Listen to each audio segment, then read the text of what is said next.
আপনি তো content creator. জি। So বর্তমান সময়ে অনেকেই আছে আমাদের ইন্ডাস্ট্রিতে যারা ক্যামেরার সামনে এসে কথা বলতে চায় না, বা দেখা গেছে যে শুধুমাত্র স্ক্রিনশট ভিডিও রেকর্ড করে।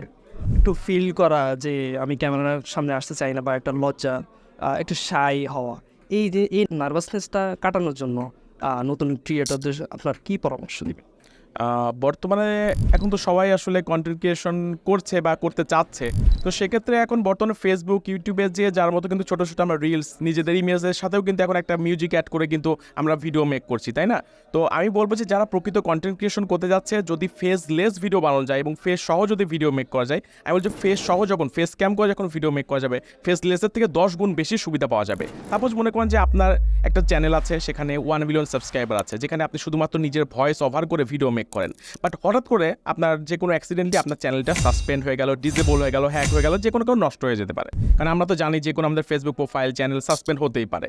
তো সেই সময় কিন্তু আপনার যদি ফেস না থাকে, আপনার ভয়েস দিয়ে কিন্তু আবার নতুন করে একটা চ্যানেল গ্রো করা কিন্তু আসলে অনেক কঠিন ব্যাপার হয়ে যায়। বাট আপনার যদি চেহারা যদি সবার কাছে আপনার যে 1 মিলিয়ন ছিল সাবস্ক্রাইবার, তাদের কাছে যদি চেনা থাকে, তখন কিন্তু সবাই কিন্তু সেই ক্রিয়েটরকে কিন্তু একবারে কিন্তু চিনবে। নতুনের জন্য কিন্তু আসলে মানে নতুন করে আবার গ্রো করাটা কিন্তু তার জন্য অনেক ইজি হয়ে যাবে। এবং আপনারা জানেন যে বর্তমানে ভিডিও কিন্তু মানে কন্টেন্টটা খুবই ইফেক্টিভ, কারণ ভিডিওর মাধ্যমে আপনি দেখবেন যে অনেক জায়গায় অনেক লিঙ্ক শেয়ার করার সমস্যা, বাট ভিডিওর মাধ্যমে আপনি মুখ দিয়ে কিন্তু যে কারো প্রমোশন কিন্তু আপনি করে দিতে পারছেন। আপনার নিজের যে কোনো কোম্পানি বলেন, পার্সোনাল ব্র্যান্ডিং বলেন, যে কোনো কিছু কিন্তু করা সম্ভব। তো আমি বলবো যে ফেস ক্যাম ভিডিও করা সবার জন্য গুরুত্বপূর্ণ, বাট শুরুতে আমি বলবো যে আপনারা স্ক্রিন রেকর্ড করে করুন। আপনার প্রথম কাজ হবে কথা বলে, ব্যাক স্টেজে যে কথা বলে কথার জড়তাটা কমাবেন। তারপর দেখা যাচ্ছে হয়তো 1 মিনিটের একটা ইন্ট্রো দিয়ে দেন আপনি আবার হচ্ছে যে স্ক্রিন রেকর্ড ভিডিও করলেন। এভাবে করে 10 সেকেন্ড 20 সেকেন্ড করতে করতে একসময় দেখবেন যে আপনার কাছে আসলে ক্যামেরার যে সাইটা এটা কেটে যাবে।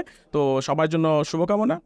আরেকটা হচ্ছে যে আজকে তো মাইক্রোয়ার্স গ্র্যান্ড ওপেনিং, সো দেখলেন, কেমন ফিল করলেন? আপনার অনুভূতিটা যদি শেয়ার করতেন। জি, আসলে মানে চমৎকার একটি প্রোগ্রাম ছিল আজকে। তো মাইক্রোটার্সের জন্য আসলে অনেক শুভকামনা, নাজমুল ভাইয়ের জন্য, হাবিব ভাইয়ের জন্য, এবং যারা মাইক্রোটার্সের যারা টিম মেম্বার আছে সবার জন্য। তো আমি বলবো যে আসলে কুমিল্লা বা একটা জেলা শহর পর্যায়ে আসলে যে চমৎকার একটা অনুষ্ঠান বা চমৎকার একটা যে কোম্পানি আসলে এখান থেকে আসলে লঞ্চ করা গিয়েছে, আপনারা কাজ করছেন আসলে সফলতার সাথে। তো এটা দেখে আমার মনে হয় যে অনেক যারা আইটি প্রফেশনাল যারা আছে, তারা আসলে এই কনসেপ্ট থেকে ক্লিয়ার হবে যে আসলে শুধুমাত্র ঢাকা কেন্দ্রিক বা যে বিভাগীয় পর্যায়ে যে আসলে সব কিছু করা যায় বা ঢাকাই থাকতে হবে, এটা থেকে যে বেরিয়ে আসতে আসলে সবার জন্য আসলে হেল্প করবে। তো আমার কাছে মনে হয় যে এটা চমৎকার একটা ইন্সপিরেশনের হচ্ছে বিষয় হচ্ছে মাইক্রোটার্স। থ্যাংক ইউ ভাই, আপনার মূল্যবাদ মত। ধন্যবাদ আপনাকেও।